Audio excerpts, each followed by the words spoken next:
One of you asked me to talk about Finnegans Wake, and I'm delighted to do so. We have to begin in Joyce's take on the Odyssey.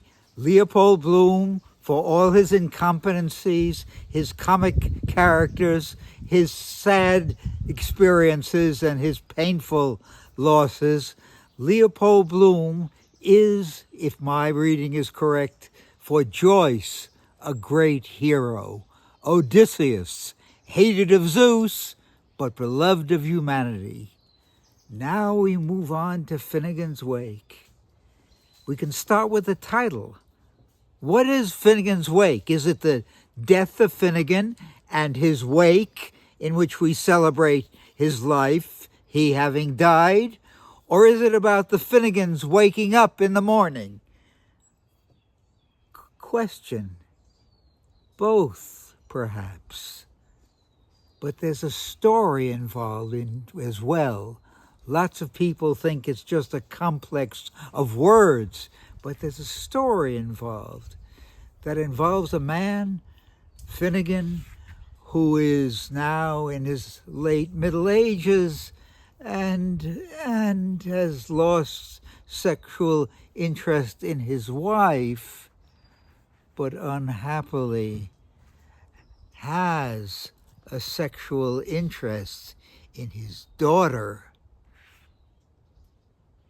His wife, Anna Livia Plurabella, is like the river Lethe that starts pure and clean, but then in traveling down through Dublin takes on the waste of the society that throws its diffuse into the river, and by the time she goes into the ocean, all is filthy and unhappy.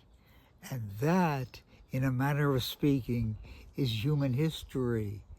Then the water rises up into the clouds, having evaporated from the surface of the sea, and ends up in rain falling back down onto the ground, and Anna Livia will start again, clear and pure and desirable.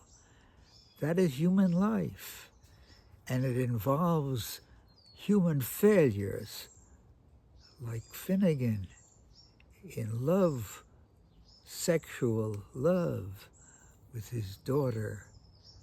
And I think in this painful story, we, as the readers, are asked to accept that as a take on human life. Many of us are not successful. We're failures in a variety of manners.